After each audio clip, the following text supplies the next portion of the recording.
¡Órale! ¡Sí, señor! Bienvenidos and welcome to the Familia FFB podcast. We got Primos in the house.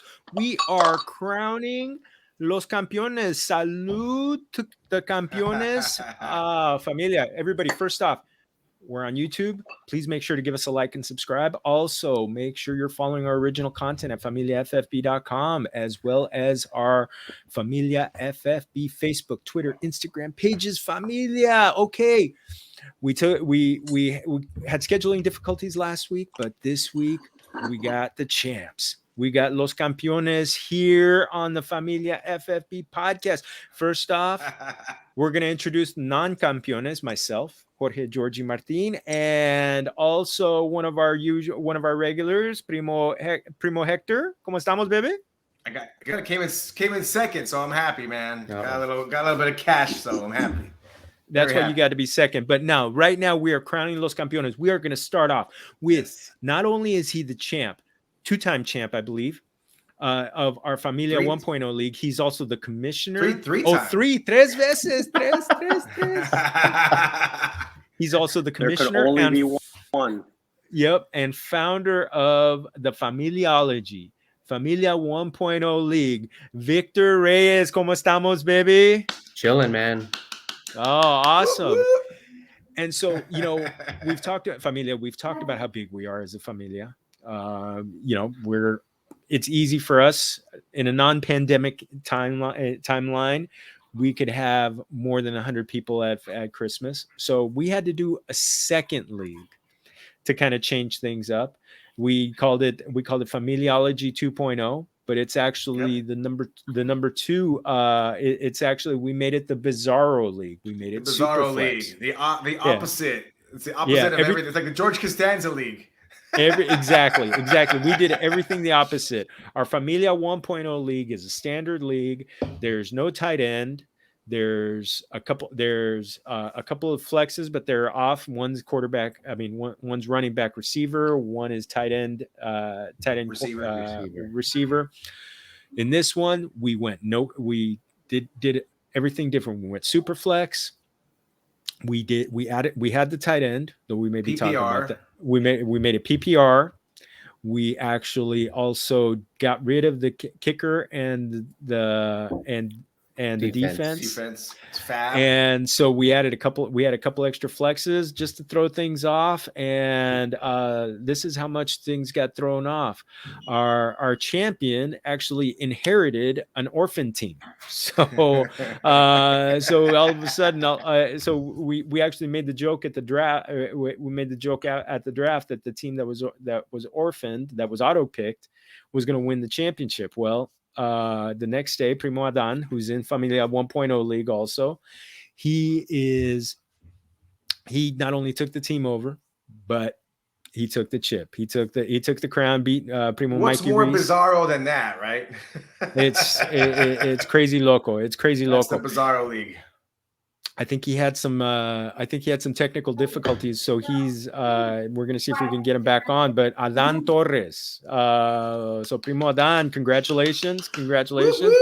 Woo!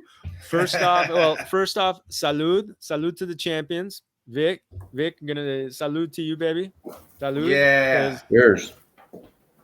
Not only did you win the championship, but you also beat your brother. That's right. That's okay. Hey, I always say if ever I'm not going to win, I always root for this guy. So hey, if it's not going to be me, I'm just happy it's him. So either way, it works out. So first off, Vic, your team had quite the interesting ride into the playoffs. Can you just kind of let the Familia audience, because you were down at the bottom. You actually, the last few years, you've been the king of having scoring a ton of points, but also having the worst fantasy defense against you. So it was again this year. Tell us about the wild ride to get into the playoffs. It's the dreaded points against. I think I was second highest in points against, and then I think Heck had the most points, but I was only 40 points away from him in the most points. Right. And I squeaked into 6th place because week week 14, I needed Manny and Jesse to lose and for me to win. And all three of those things happened. And I was actually looking at the whole season.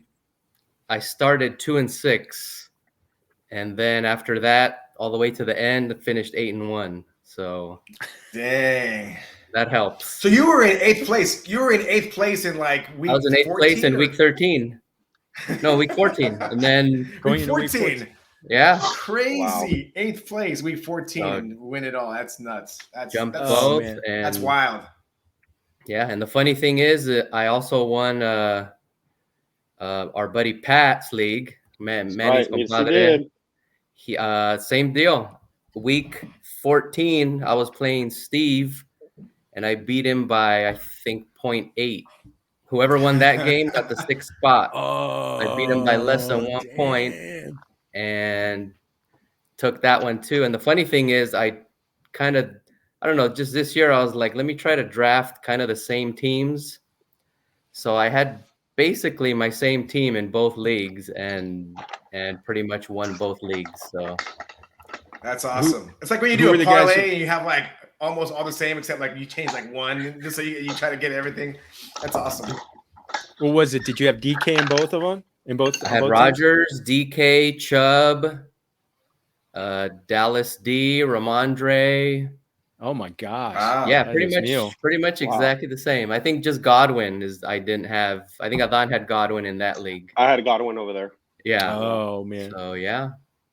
Well, Adan, officially, we want to crown you the champion, el campeón of the 2.0 league, the Bizarro League. So, just it's a little different. You inherited the team and did Superflex. Now, first off, I know Hector hasn't done Superflex. Either Vic, Adan, either of you guys done a Superflex before? Never. Nope. So, Adan, you took it over, and I know there was a big trade. Now, honestly, by the way, Yahoo did not do a good job, and as the commissioner, I blame myself for I should have started the draft over, but anyway, forget about that. We'll do that next time. Yahoo, Familia out there, do not let Yahoo auto pick for you, because especially in a Superflex league, you will be left with Trey Lance and no other quarterback. So, and you guys all know what Trey Lance did. You guys all know what Trey Lance did this season. Not much. Adan, you were able to pull it off because you ended up making some really good waiver wire moves, but there was a big trade that happened. Tell us about that trade. Well, the main thing was I felt like I could squeak by for a few weeks with one quarterback, and then like a garbage quarterback here or there if I could pick it up. But the main thing that I noticed on my team when I basically took it on was I had 2 receivers from the same team, and I'm like, that's going to kill me on a bye week.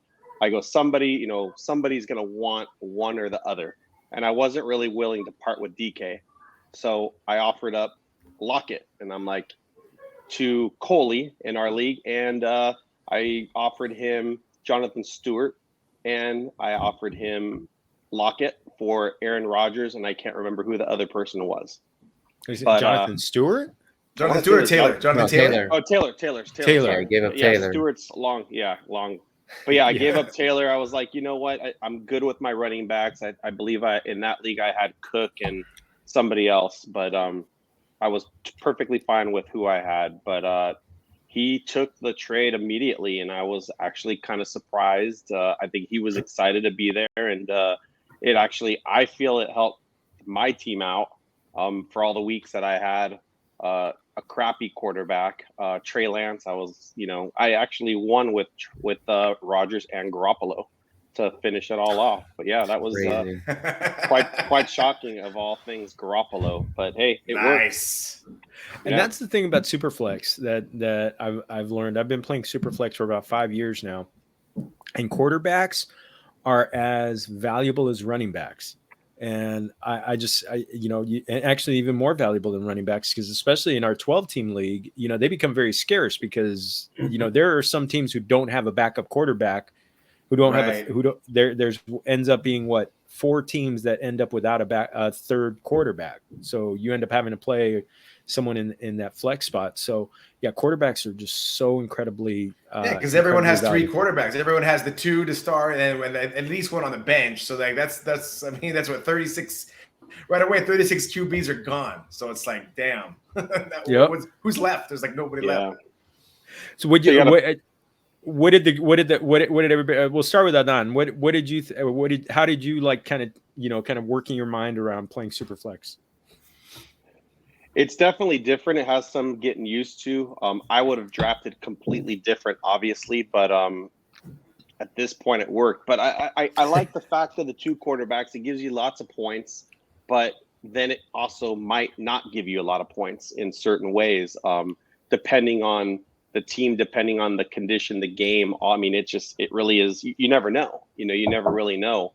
That's why for a few weeks I got by with one quarterback and two stud receivers or a running back. It kind of balanced out, but I didn't mind it. I didn't mind it at all. Defense and kicker, I mean, they're good to have. Kicker I could care less about, but the defense, a solid D. I mean, Dallas D. Any solid D gives you tons of points. So I don't mind it. I kind of liked it. How about Vic? I'm still on the fence of it, but I mean, it's it was. I mean, I didn't do good in that league, but I mean, I still remember the draft. I wanted Rodgers, and I think Coley took him right before me, so I ended up with Wilson. And I think my second one during the year was like I was back and forth with like Heineke and Tua, and that's not enough. So Eso duele. I mean, but yeah, and then the whole PPR deal. So PPR's dead. That's more of a, that one will always be PPR. It requires extra studying because like I think my first receiver I took Keenan Allen because I was like, you know what, I know Keenan Allen's I'm just gonna get points just because he gets so many targets, a game. So it's a whole different way to strategize. Another layer of like, okay, I like this receiver. But does he really get a lot of targets? It's kind of like an extra like question you got to ask yourself before you make that pick. Yeah, I'm still stuck on the whole history of PPR where it doesn't work anymore. But like it used to work back in the day, like when it was first. Well, no, I mean the whole reason PPR was created was because of Priest Holmes and Sean Alexander, who, dude, they would get like 30 to 40 carries a game. So people who had them, they're like, oh, we need to change the game. So that's basically when PPR was created because of that. But now that game's long gone. There's no running back getting 30 to 40 carries a game. But now that kind of held on still because people like it. But I mean, but basically it was kind of like a way to give receivers more. To give receivers more points because these running backs are 30 carries. Of course, you're going to get over 100 yards. All you got to do is average freaking 3 yards a carry. But so that's basically how it was created because of that. But then now with all these running backs who get passes out of the backfield like Kamara and all that, it's kind of those guys are way overinflated. So yeah, I think it started with LT when he would catch 80, 90 balls, and he'd run for 1,600 yards, and it was just like, oh my god, he was like I think it was 2006 where he ran for like 28. I think he might have set the NFL record. I think he got like 30 TDs, 30 or 31 that year. Yeah, I think to this day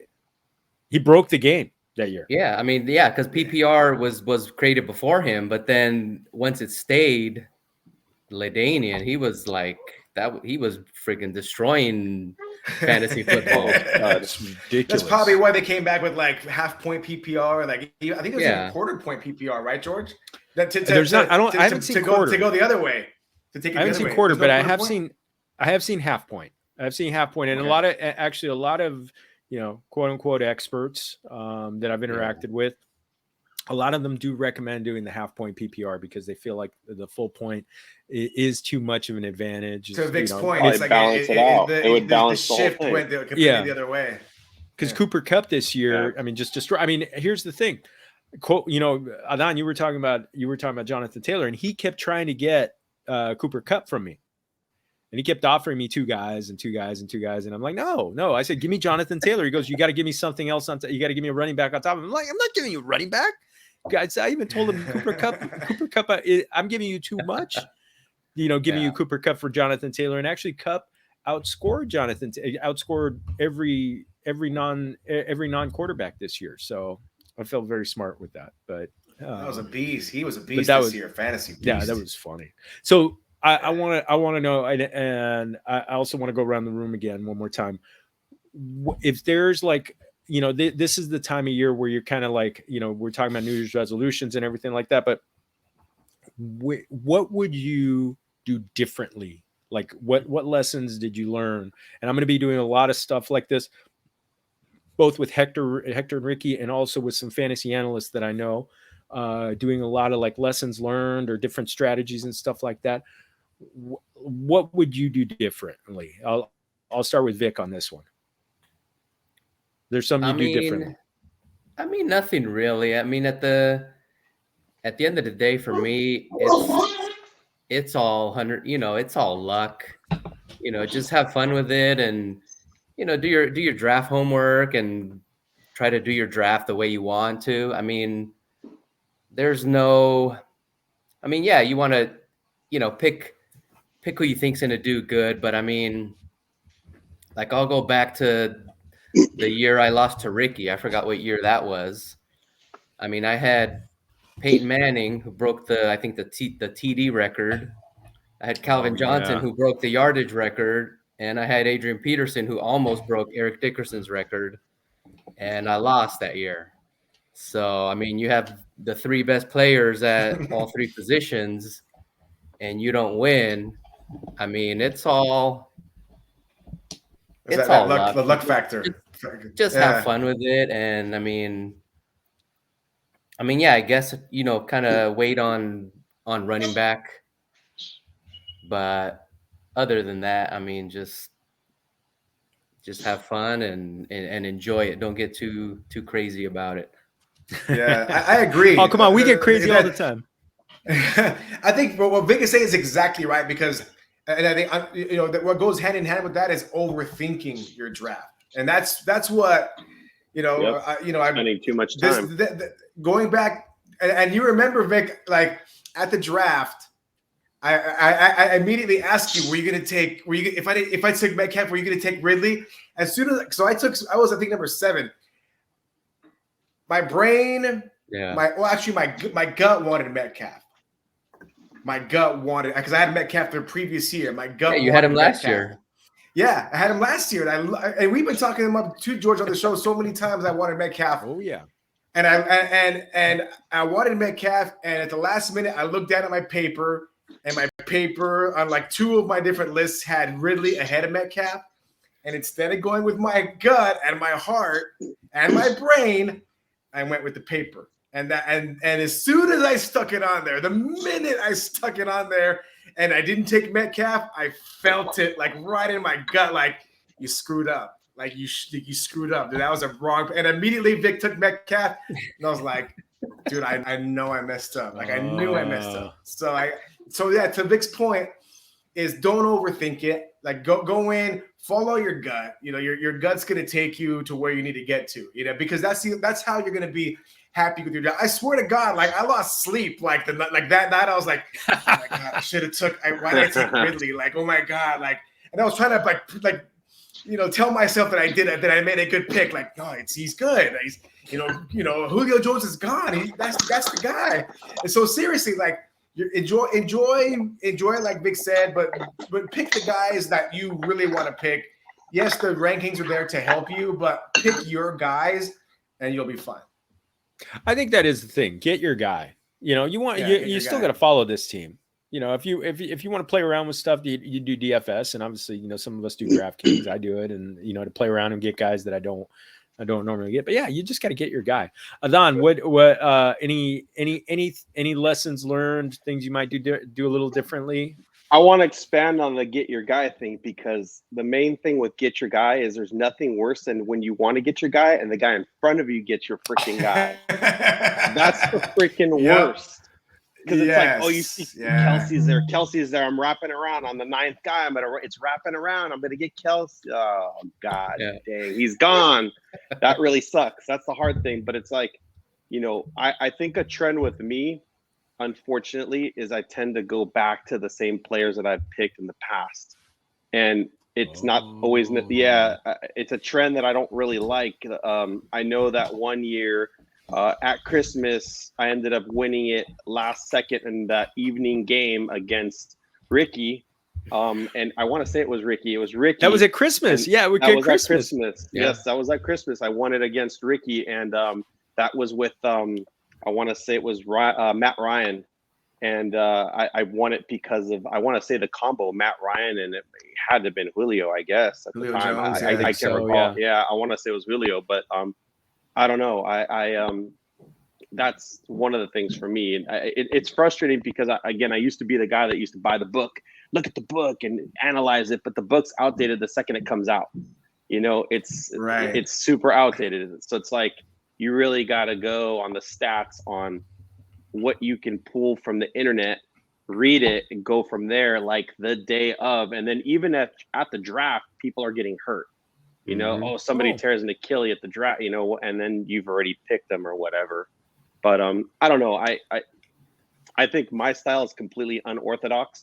I don't know. It's a really. But it works because sorry, George, but us three have already won the championship. but so that's right. So I'll just let myself out. Being though it's unorthodox about it, obviously it works. It works for something. So that's a good thing. One thing I want to add, George, is don't pay attention too much to preseason games. We saw what happened to Jamar Chase this year. His draft stock went like way down because, oh my God, the guy can't catch a pass. Like he's going to be terrible this year. And look, you know what I'm saying? Like there's too many people, too many experts that are putting way too much weight on the preseason. There's 4th stringers playing against 10th stringers, and it doesn't even really matter. So it's like, don't put weight. Some people are watching preseason games like, oh my God, this guy had like 500 yards rushing in the preseason game. I'm getting him in my first pick. Like, no, like just chill. Like the preseason games, they're there for a reason. It's like practice. Like don't put too much weight on the preseason. Those preseason games are actually there just to fill the owner's pockets. So that's the big thing. Exactly. Don't use them to gauge your draft pick. Yeah, there's very little to gain from those games. I mean, I think the only things I learned from last year's the preseason games was that Najee Harris was definitely going to be the only running back for the Steelers, and that Ramondre Stevenson might get some run at some point. And that was really it. The quarterbacks don't play. The stud quarterbacks don't play. I mean, it's you don't. Even defenses, like the best guys on defense are like not really playing either. So you're playing against weak defenses, like.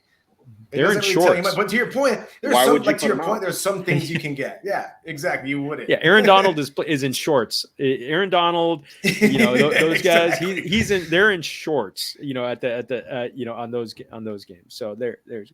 Yeah. I will say the one thing that I kind of learned this year. I mean, there was a lot of talk coming into the season about grabbing the elite tight ends, and I know like in our 1.0 league. We lessen the value on tight ends, which I'm going to put that up to a vote in our 2.0 league about just make instead of having, a tight end, maybe having an extra flex position just to have that, because honestly, it's like 5 or 6 guys and then everybody else is just a guy. So that to me is one thing. And and one of the things that I want to dive into, now that the season's coming to an end, now we're into the postseason, is the idea of when to get the stud quarterbacks and who are the stud quarterbacks. So that to me is the big thing, because I'm looking at those guys and I'm just kind of like, it may be only 6 or 7 guys that are really, really, truly elite, and everybody else is interchangeable. So, I mean, everybody else is kind of like, okay, wait for that late round QB and maybe you stream them with somebody else. So, I mean, different things. And I'm really starting to, in the last few years, I've started to place less and less priority on going running back at the beginning. Next year, no se sabe, but tell us, man. What are you gonna do, George? Tell us. I may go zero RB. I may not take a running back in the first 2 rounds. So okay. Well, I'll take him. I may go. Yeah, exactly. One for us. I'll leave it for you guys. Yeah. I'll leave it for you guys so that then when they get hurt, I've got this. Hey, knock on wood. Knock on wood. Yeah. I mean, Jefferson and AJ Brown. To your point, though, like the hot running, it seems like there's a trend. Like over the last several years, like out of the top 5 running backs, like only 1 or 2 like make it to the end of the season without getting hurt. Like we've seen Barkley gets hurt, McCaffrey. I'm never drafting that guy ever again. That guy's got a paper mache. Like you said, Barkley, same 25. Thing too. Yeah, Saquon Barkley, like he's nothing like what he was before. I mean, these guys get hurt, and then that's the end of that. Like it's crazy. But yeah, you gotta just kind of like pick your guys and cross your fingers and just hope that your guy doesn't get hurt. Because I mean, it's risk reward, right? If you pick a stud running back and he makes it to the end, you're gonna do awesome. We've seen that, but you got to cross your fingers that it doesn't get hurt. So that's the risk reward. That's the big thing, because of the guys that went in the first couple rounds, the only one who made it through and had a truly elite season.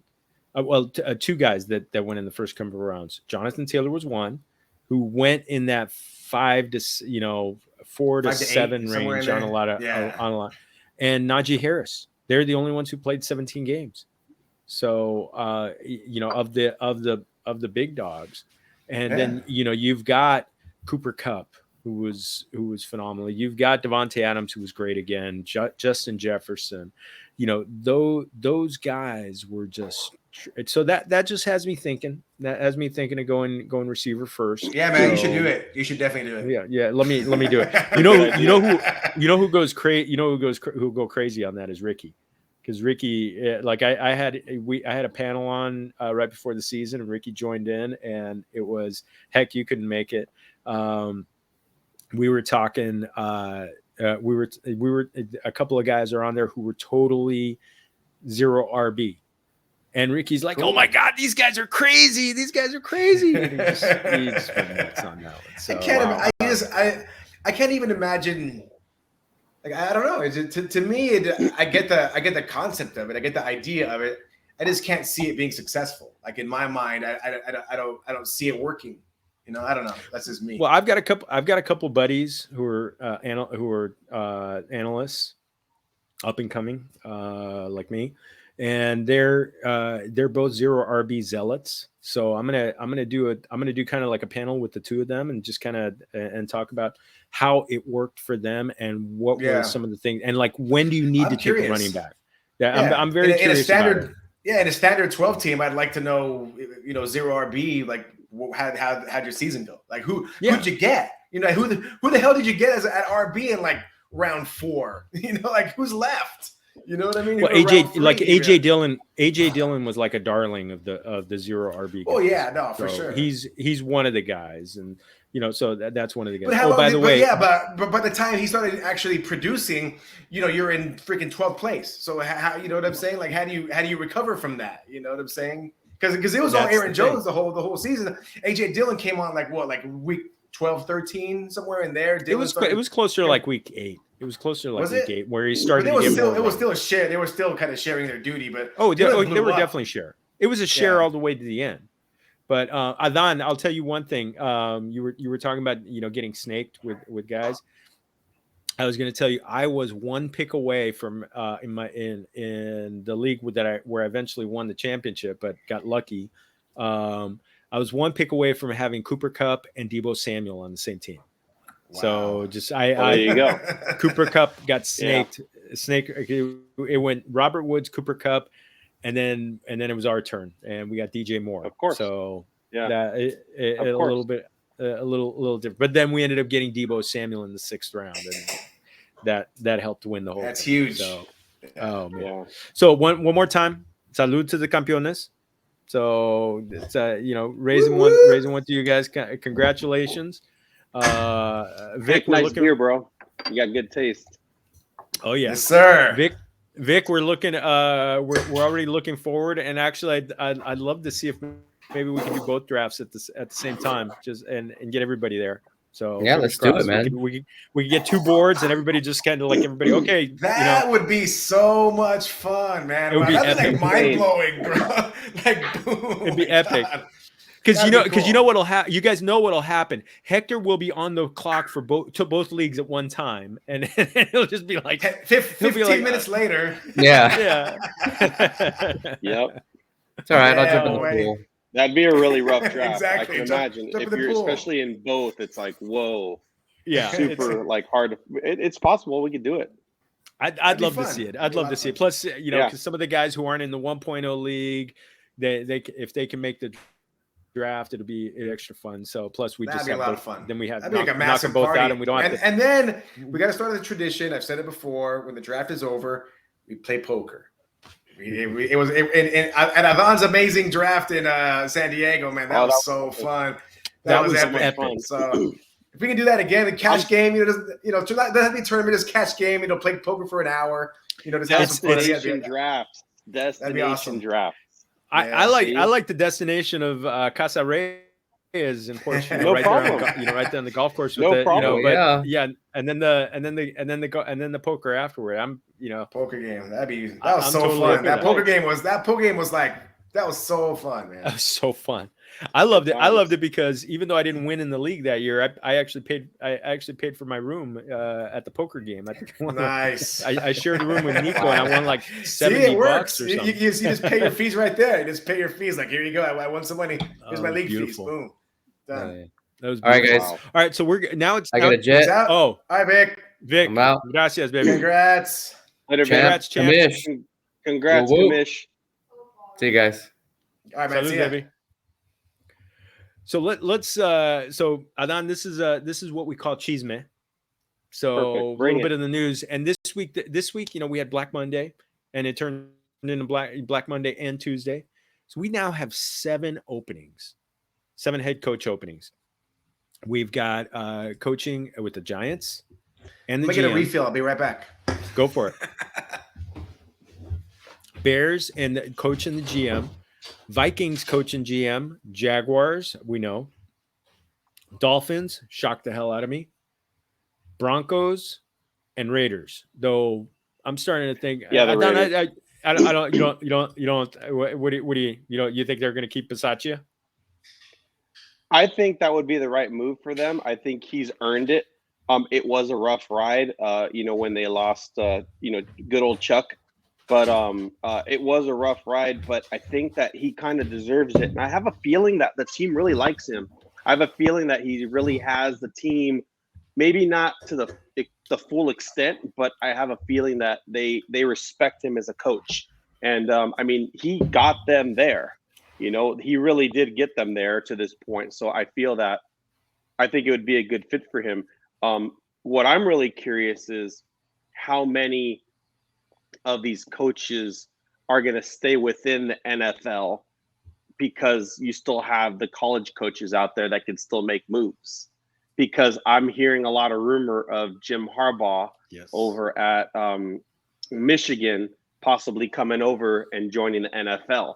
I'm like, I could see that, but I just don't know where he fits in. It's like we've always had that issue where college coaches come in and they coach the NFL and they suck and they come back and then, do that. Other than, I guess, Pete Carroll is one that actually did good recently. But, like Nick Saban's another one. Like, okay, you've done what you've done at Alabama. Like, prove yourself, go to the pros. But where would he fit in? So it's going to be interesting to see where these coaches land up. But I'm a big fan of those 2 guys that I mentioned going to the NFL and proving themselves. But I just don't know where they would fit in. Here's my thing. Go for Harbaugh technically is a Super Bowl champion, except for the power outage, because that was BS. That was so BS. Wait, was that an assistant coach? No, he was head coach. He was head coach of the Niners. Against Ravens. his brother. Against his brother. That's right. Yeah. That's right. So the Niners were just. The Niners were just on fire. They were just doing their thing. Kaepernick had just gone like a 60-yard run. The Niners were just like, they were handling their business. And then second half starts, and it's like they're just like ready to rock, and the momentum is completely on the Niners. And then the lights go off. And then like they had to wait, and the guys cooled off a little, and it was a stupid thing. I don't know if there's conspiracy theorists out there, Totally was. whatever. But once that lights came back on, and they had to, pump themselves back up, it was done. It was done by that time. The Ravens. Once you're cold, you're done. You're cold. Yeah, exactly. Done. Yeah, it was weak because the Niners were on fire. The Niners were on fire that game. They were gonna bowl over the Ravens. They were on it, and that happened, and that changed everything. Done. So so that's the thing, and it's like there's talk about him coming back. I could see one of two things. I could see him coming back. They talked about him having Raider ties, but honestly, I think for me the big thing is he's got Bear ties to the Bears, and he's friends with the owner of the Dolphins. Even though the owner of the Dolphins came out and said, "I'm a Michigan man," apparently he's got like a building named after him at University of Michigan.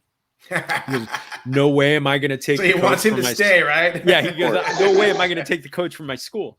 So so he said that, but somebody said, okay, well, there's one thing with him, not taking the coach, but what if the coach says, hey, I want to come, coach, I want to come, Mr. Ross.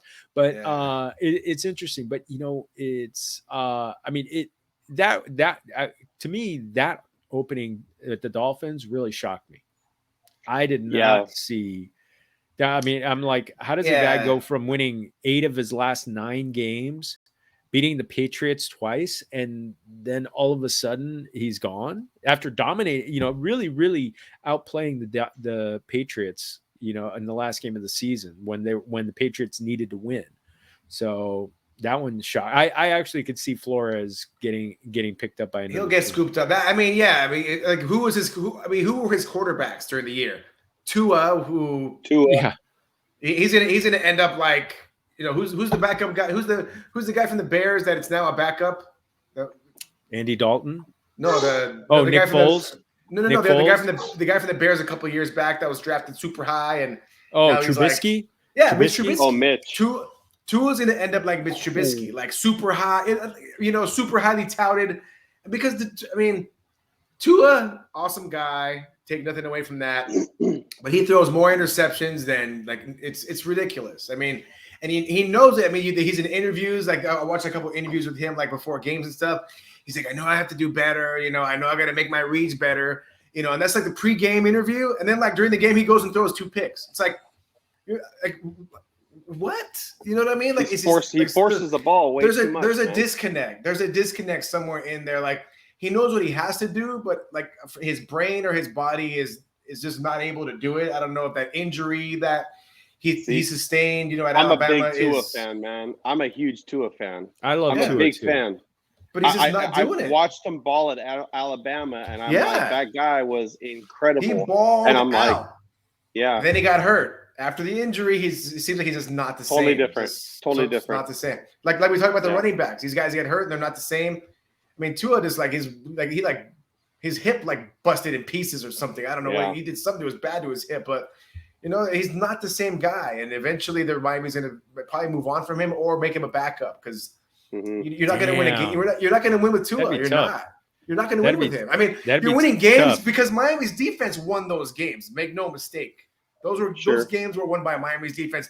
Your quarterback's throwing for 180 yards, 2 interceptions, and 1 TD. That is not a winning stat line. You won because your defense had a pick 6 and 10 sacks or whatever. That's why you won the game. So I'm going to say Tua's year is going to be next year. I have a feeling he's going to shock everybody and something's going to happen. Man. You watch.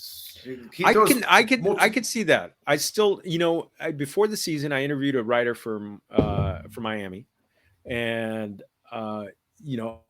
he had to hear from a lot of the readers who were really big on. You were like, oh wow, Justin Herbert. Tua pales in comparison to Justin Herbert. Justin Herbert's, he's going to be a Hall of Famer. Just stay healthy. He's going to go to the Hall of Fame. Mm-hmm. He said, Dan Marino cannon, man. If people compare his arm to Dan Marino's, the story laser beams is nuts. Just amazing. I mean, I think honestly, the guys that are, I think him and Josh Allen throw the prettiest balls of all the quarterbacks out there. For sure. And I mean, accurate, just like dimes, just like 100 mile per hour, like right in between the numbers. Like Sunday night. He was ridiculous on Sunday night. He was absolutely. He was unconscious. It's the biggest. That was nuts. The biggest travesty of the playoffs is that he's out and Ben Roethlisberger's in. I mean, yeah, big ups to Ben Roethlisberger. That's a different discussion. Salud to Ben Roethlisberger, incredible career. We would still rather see Justin Herbert in the playoffs instead of you. But the thing is, Tua. He said that Tua, maybe he becomes like a Drew Brees type, maybe kind of that kind of guy. But sure. He's just kind of like the good quarterback, accurate, not a big arm, but just really, really, piles up the numbers because he's just good and accurate and he's got good receivers. He's got Jalen Waddle. I think he's got the weapons now. It's just a matter of, do they continue to give him a shot? Or do they try and trade for Deshaun Watson? So that's going to be one of the intriguing things about the offseason. I think it's going to be really fun. If you guys had, I named off the names. So Adan, you're taking the Raider job off, and I can see that. If a guy takes a team that was out of the playoff race, puts him in the playoff race, con permiso, salud to that guy. So the other 6 jobs, if you had to take one, what would it be? Wow. So we can't take Miami, can't take Raiders, you said, right? No, you can't take Raiders. You're taking Raiders off, but everybody else is on the board. Everybody else is on the table. Wow, that's a really hard decision. I'm not sure. I really like. Again, I'm going to go back to my Tua thing. I think the guy's got lots of potential. I like the Miami. I really dig that. I just, again, like you said, I really think that he got screwed out of his job. I don't agree with their firing, but I think that if it was me, that would be the place that I would want to go coach. Like they got to come in with a heavy hitter, though. They have to come in with somebody strong and heavy. You can't just get a BS person. You got to come in strong and bring in a big name, or a big name that's, maybe one of the guys that got fired, bring them in. Or even bring somebody else that maybe hasn't gotten fired at the end of the postseason, throw the money at them, and then see what happens. It's tough though. But I again like Tua. I think he's got lots of potential. I don't know. And I love Waddle, and I love Jalen. Oh, Waddle's great, absolutely wonderful. And you have Gesicki too. Gesicki's a stud. Gesicki's a free agent, so he could walk. So I'd love to see him come back because I think he makes a great combination. I love that, and plus with that defense, you've got the parts. The defense. They need to work on the offensive line. Their offensive line was pretty caca all season. So I mean I think that's part of it. You put a better house around Tua, I think he becomes even better. And I believe me, Waddle, I think, is going to take another step up next year, like a Justin Jefferson kind of move. I don't know if he gets quite to Justin Jefferson. Wow. Yeah, but I think he could take a step toward like being a Keenan Allen type. Kind of like one of that guys gets 100 receptions, 1,200 yards, just a monster that way. I really could see him being one of those kind of guys. A top 10 receiver who maybe he doesn't blow up, gets 20 touchdowns, but he'll get 1,200, 100 receptions, 1,200 yards, and like 8 to 10 touchdowns, which you'll take that in the second or third round easily. Heck, what coach are you looking at? What coaching job are you looking at? Give me the teams again. So you got the Giants, you got the Bears, Vikings, Jaguars, Dolphins, and Broncos. Oh man, I'm taking the Bears. Woo, ¿por qué? I'm taking the Bears. Justin Fields, same thing. Justin Fields, he's a stud. I mean, the guy throws this accurate ball. The guy throws. He's unflappable in the pocket. He's confident. I think Matt Nagy was the wrong fit for Justin Fields. I think it was kind of like square peg, round hole kind of thing. I think they didn't see they didn't gel. Those two guys. I think Justin Fields needs the right coach to come in here and just like bring him to the next level. And they have David Montgomery. Hello. And Darnell Mooney. Darnell Mooney's stud. I mean, that's why Allen Robinson, he was like that regret pick that most people had because Mooney just overtook him and he was the man there. So Mooney's a stud. David Montgomery's a stud. Justin Fields is a stud. And the defense is not, they don't suck. The defense is they're good, right? I mean, they're kind of middle of the road. Where would you rank them, George? So above average. Yeah, kind of in the middle. Yeah, kind of in the middle. Right, they got a little old and injured. Yeah. But. So I mean, I would take that all day. Justin Fields. I mean, the guy did magic. Like you said, Adan, Justin Fields did super duper things in college, and I'm ready for him to make that next level, that next leap. He was a rookie. He was a rookie this year. I mean, you got to give him that. But he's intelligent. He throws a great ball. He throws an accurate ball, and he's mobile. So for fantasy purposes, that's great. But real life football, I think they're ready to go to the next level with the right coach, which would be me, right? If it was me, if I'm coaching, if I'm moving to a team, I'm taking the Bears because they're ready to make some moves and they have the right pieces. Just they need the right coach, and I think they'll do some big things. I will say, the Justin Fields situation reminds me a little bit of what Jared Goff inherited. So Jared Goff went to, and then all of a sudden he got the right offensive-minded coach. He got coached up. I love Justin Fields' talent, and I think I had him as my number 2 quarterback in the last draft. And so I love what he had to what he brought to the game, and I hope he gets a good quarterback because I think also I love the Chicago fan base. I'd love to see them be happy, but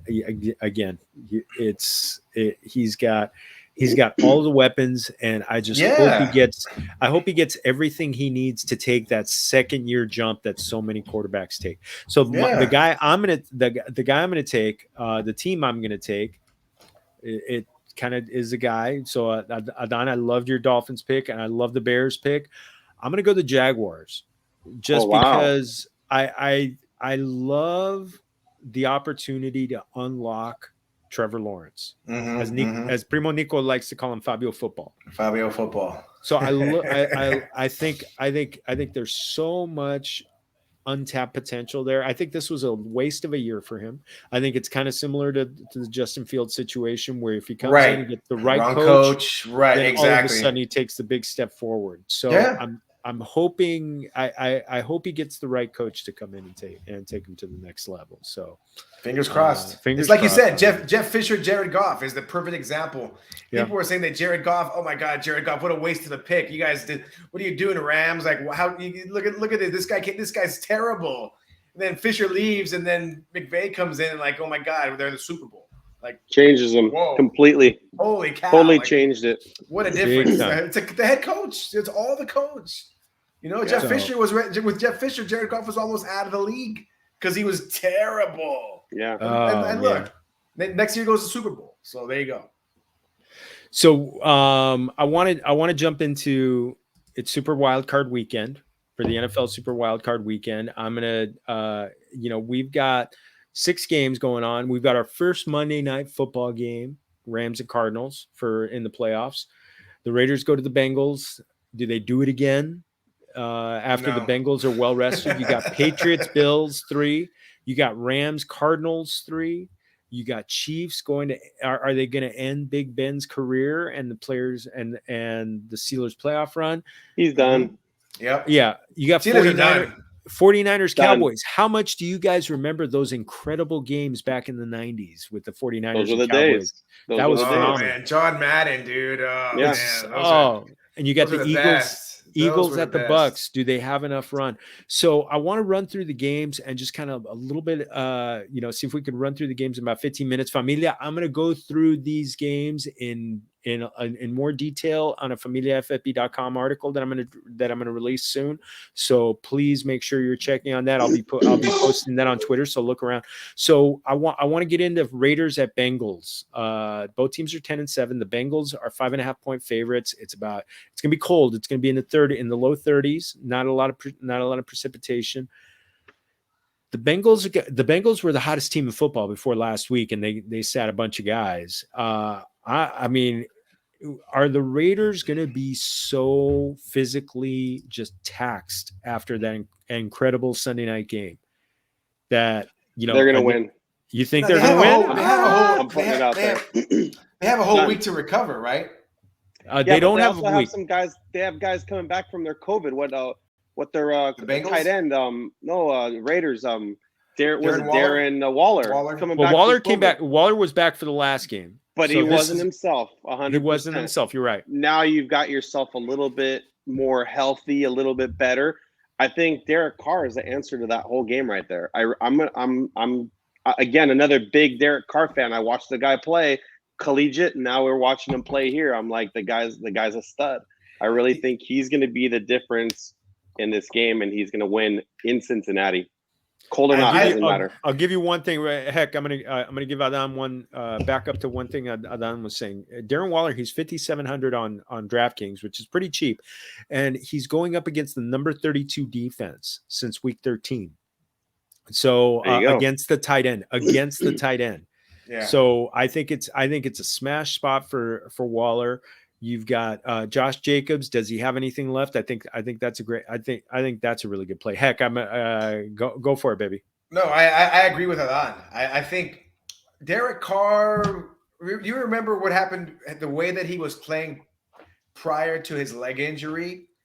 It looks like he's back, and it's kind of crazy to say it's taken this long for Derek Carr to finally get back to that pre-leg injury form, because people were talking about him winning the MVP that year. Remember, Derek Carr was just like on fire that year, and he was just doing crazy, amazing things. He almost was, he was on that MVP chatter. People were talking about him winning MVP, busted up his leg, and he really hasn't been the same until now, right?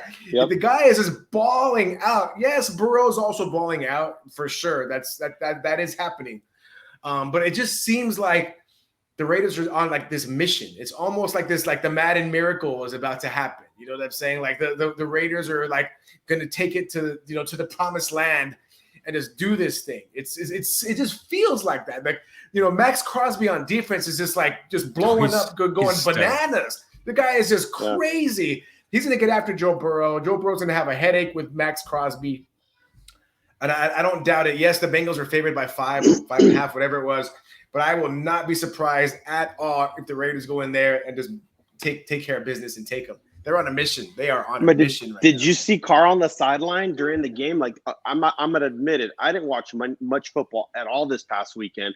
I was busy doing life stuff and all of that. Then I get home with enough time to sit down and watch the Raider game, and I'm looking, and that camera is zooming into Derek Carr on the sideline pacing. And he had like the look of his eyes, the intensity. He's like exactly. He's all in right now. He's locked in. Yes, all in right now. And his passes are crisp. He's throwing darts. He's throwing accurate. He's throwing some over the shoulder stuff. It's just like he's just dropping the ball in the breadbasket. Right there. He's on it. He is on it. Renfro's catching. He's making the plays. Renfro's a stud. And let's not forget about the other guy, the guy that has the same name as the guy in the Boston Red Sox, the other receiver. Oh God! Hunter Renfrow. Hunter Renfrow. Yeah, exactly. That's what we said. Oh, I thought you were talking about Darren Waller. Darren Waller. No. Hunter Renfrow. It's the Red Sox, right? And he's $6,000. And not crazy priced up on DraftKings. Yes. So I will say the one thing on the Cincinnati side, I like, Joe Mixon, I think is a great play because the Raiders have been giving up some points to the running backs. So I think he's a possibility. And this game, I still think Cincinnati, and it's I think they're rested. And right now it's 2-1. I'm gonna keep score on this one. It's 2-1. You get Raiders to Bengals. Yeah. And the one thing is it's cold. and the Raiders are a dome team, and but I honestly, well, they've just barely been become crazy. a dome team. They were an Oakland Coliseum team for many It gets years. cold. It gets cold in Vegas too. So, yeah. But yeah, I think Oakland outdoor. I think Maybe Oakland, not as cold, but I think Oakland's used to they're playing past that. outside. They're used to playing outside. And I think the break's going to hurt Cincinnati too. They're rested, but Sometimes not as. I think that is going to affect rest them versus in a rust. way. Is that what they call it? Yeah, George? well, Rest Sometimes versus rust. that comes out. Sometimes that comes After out. that huge win, I don't think they're pros. I don't think that takes anything against them. I don't think they slack up at all. I think they come in with one agenda: win, done. That's it. That's what they want to do. I don't disagree. So we're gonna go to Patriots at Bills. We're gonna try and run through these other games real quickly. Patriots at Bills. It's the third matchup of the year. So they had that incredible snow game where the Patriots only threw the ball 3 times. Honestly, when it comes to this game, I look at who's elite above all else, and I go to Josh Allen. And he's 7,800 on DraftKings. He's the most expensive quarterback this week. I would spend the money on him. It's going to be cold, but it's not expected to be snowing. It's not crazy winds. As long as it's not that first meeting weather, the Bills will take it. The Bills are going to. It is Sunday night, but yeah, it's going to be cold. It's not going to be crazy. The Bills, put your money on the Bills. The Bills, like I said, the only reason that the Bills are not the Bills didn't win both games was because that first game was a total anomaly. All the Patriots did was run the entire. I think Mac Jones threw 4 passes or something. 3.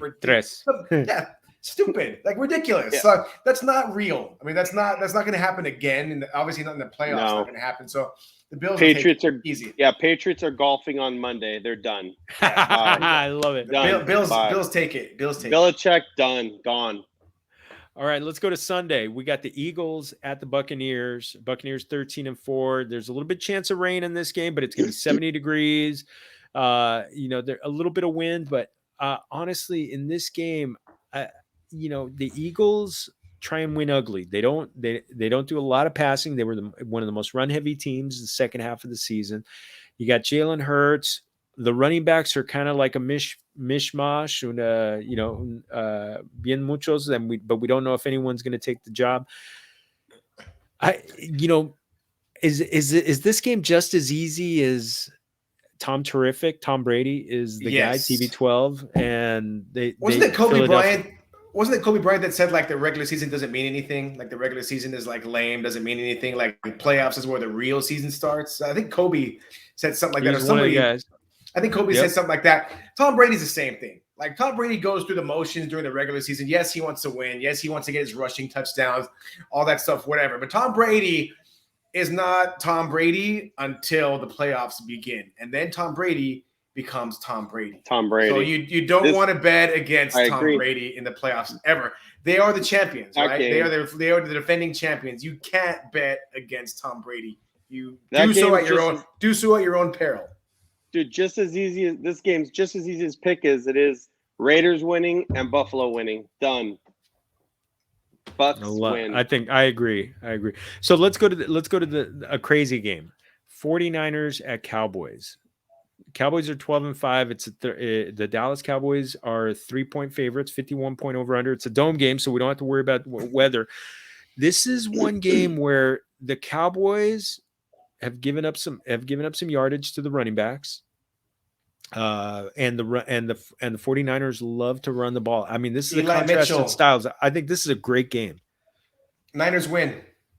Woo! See, I think Dallas is back. I think Prescott's back. I think he's got his form back, and I think he's going to be a really hard guy to go and cover, sack, judge where he's going to read that D and he's going to put the ball where it's going to go, even if he has to toss it behind him and let the big boy run and do a little Zeke in here and there.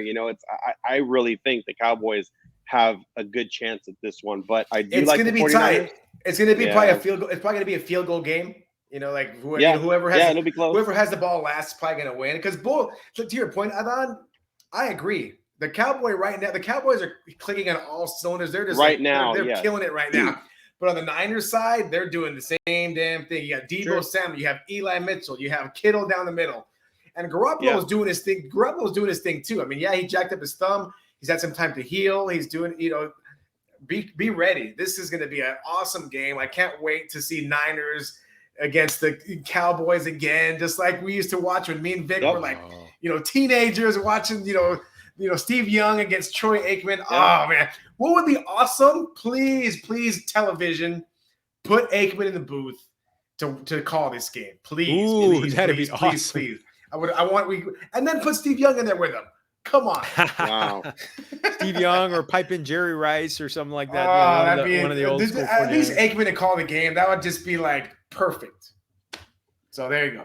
I love it. I mean, the players that I love in this game, Eli Mitchell. I think Debo will get some running plays.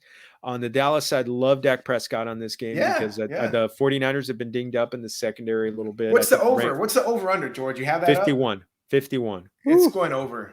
It's going over for sure. It's going over. I can see this. It's going way over. It's going to be like 30. It's going to be like 35, 31 or something like that. It'll be in the 60s.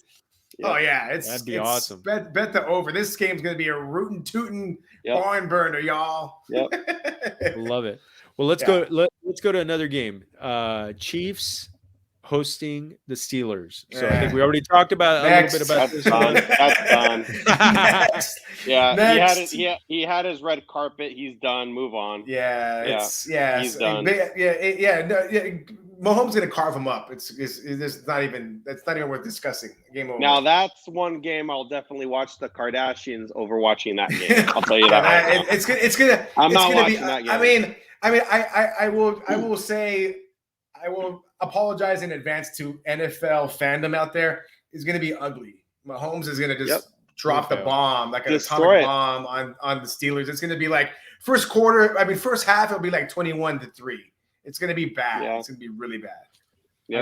I remember Dan Marino, his last game, the Dolphins just got ripped up by the Jaguars with the Mark Purnell Jaguars. I think it was like 56-7 or something like that. That was his last. That's what this is reminding me of. I will say from a DFS standpoint, I like Deontay Johnson from the Steelers because I think they're going to be trailing a lot. And so I think they're going to be throwing to him quite a bit.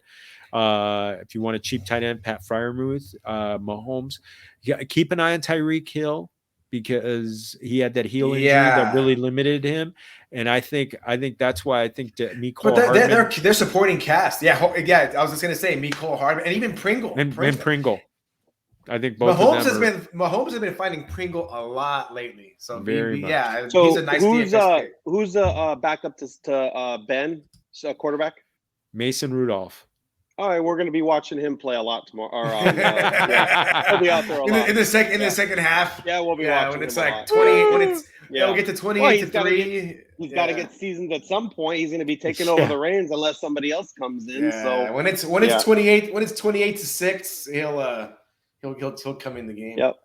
Exactly. Well, let's finish strong on El Lunes, Monday Night Football. We grew up with Sábado Gigante or Siempre en Domingo. We got Lunes, Siempre en Lunes or Lunes Gigante.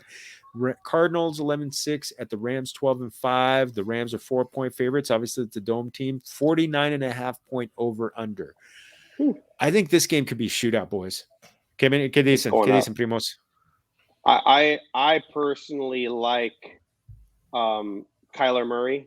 I think he's a stud, but there's something going on with him. He's just not producing. I don't know what it is. They seem all healthy. There's something up with Kyler though. But dang, in the Rams house after what happened this past weekend with the 49ers, I don't know. It's a hard one. It's a hard decision to try to figure out with this one here, but I think the Rams are on a rampage. They're looking to get revenge right now. Even though it's not the 49ers, they're looking to get a little revenge. And they may be flashy, the Cardinals, but I have a feeling that the Rams are going to take this one, and it is going to be a shootout. It's going to be a lot of points being put up there. Yeah, I like the Cardinals in this game. Put me down for the Cardinals. The Ram defense generally. That D line is a monster generally. when you have a guy as fast as Kyler Murray, it's a little bit different. You know, the sacks are not going to be there.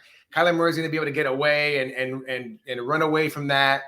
And being that it's a playoff game, I think we're going to see a lot more of Kyler Murray running for yards, you know, getting those extra yards and doing what he needs to do to put them in better position. You know, Prater hitting the field goals or whatever it is. I think they're gonna be in position to score a lot of points. If James Conner's back, even better, because he's back, right? James Conner from the Terminator. He came back last week. Yeah. James Conner's a beast. Chase Edmonds. James Conner is a beast. That's all you need. That guy is just a monster. When he's healthy, he's a monster. I like the Cardinals in this game. And like I said, the Rams D is generally good. Aaron Donald and company are generally awesome. But because Kyler Murray is so quick to get away from those guys, that's going to open up a lot of stuff for him. And he may rush for 100 yards this game. I will say, yeah, one thing to keep in mind that actually supports what both of you have talked about. The road team has won both games. So this game, obviously, SoFi Stadium, they won convincingly. So I do like this game. I like the over in this game. You know, the Ram fan in me hopes that they pull it through. Hopes that we get a great Matthew Stafford game, because I'm already tired of all of the second guessing on Brandon Staley on the Chargers that's going on in the LA media. I don't want second guessing on Matthew Stafford for the trade and everything like that, because I do think the Rams are a better team. But the Rams to me are a dangerous team because they have so many stars. You obviously, you know, Cooper Kupp. I mean, Cooper Kupp is a beast. Oh my god. Yeah. Yep. OBJ, and on the defensive side, you've got Aaron Donald, you've got Jalen Ramsey, you've got Von Miller. They're gonna bring the pressure. But like I said, if I think the difference or the X factor in this game is when they get after Kyler Murray, how many yards is he able to get once they're after him? Because they're gonna push him out of the pocket. If he's able to get loose, be careful, because we saw that what happened with Colin Kaepernick. You know, back in the Colin Kaepernick days, that guy would run for 30, chunks, 30, 40, 50, 60-yard chunks. Kyler Murray can do the same thing, and this is the playoffs. So these guys are going to just be going for it. No running out of bounds, none of that crap. He's going to be going for the yards. He's going to try to get them, and, you know, I see that happening. I think the Rams are going to flush him out, but once he's past that first level, watch out. It's hard. He's hard to catch, man. He's hard to catch. Both quarterbacks are gonna go off in this game. It's gonna be fun. It's gonna be fun. Yeah. Well, speaking of fun, this has been fun, but you know, like all good things, it must come to an end. Familia. Eso es todo for our show. Yeah, because I promised Adan this would be about 45 minutes, and we're about 20 minutes past. We're good. I'm totally good. I'm just bummed that I haven't been able to just disclosures. This guy right here is not only the first Familia on the trophy, but I also have the first on the Familia 2.0 on the trophy. Yes. That's both of them the first one. That's it. That's legit. That's what we're talking about. That's what we're You're the alpha dog, bro. and I'm still on the outside looking in. I'm still on the outside of the cage, so love it. All good. Love it. Adan, we're gonna have to bring you back. This is gonna be fun. We're gonna do more of these, and you know, we'll get Nico and Ricky and just everybody just talk trash for a while. So, perfect. But we'll everybody bring Nico, but not Ricky. We'll bring Nico. That's fine. Ricky, that was for you, baby. Looking forward to you coming back. But eso es todo for our show, Familia. If you haven't, please make sure to like and subscribe to our YouTube channel. Please, un millón de gracias. That gives us a big help. Also, make sure you're special thanks to Anchor. Please make sure you're subscribing Apple, Google, Spotify if you want the audio version of this podcast. Please make sure you and join our independent podcast. Find our original content at familiaffb.com. You can find me at Jorge Martin 17. Hector, where do they find you? At what the heck? 2 T's. Primo Ricky is at Ricky Torres TV, and also you can find me at Jorge Martin 17. Also Facebook, Google, Facebook, Twitter, Instagram, Familia FFP. Otra vez Familia. Have a great Super Wildcard weekend. And hopefully we help you win your DFS. And remember, todos somos familia. Salud. Fight on, baby.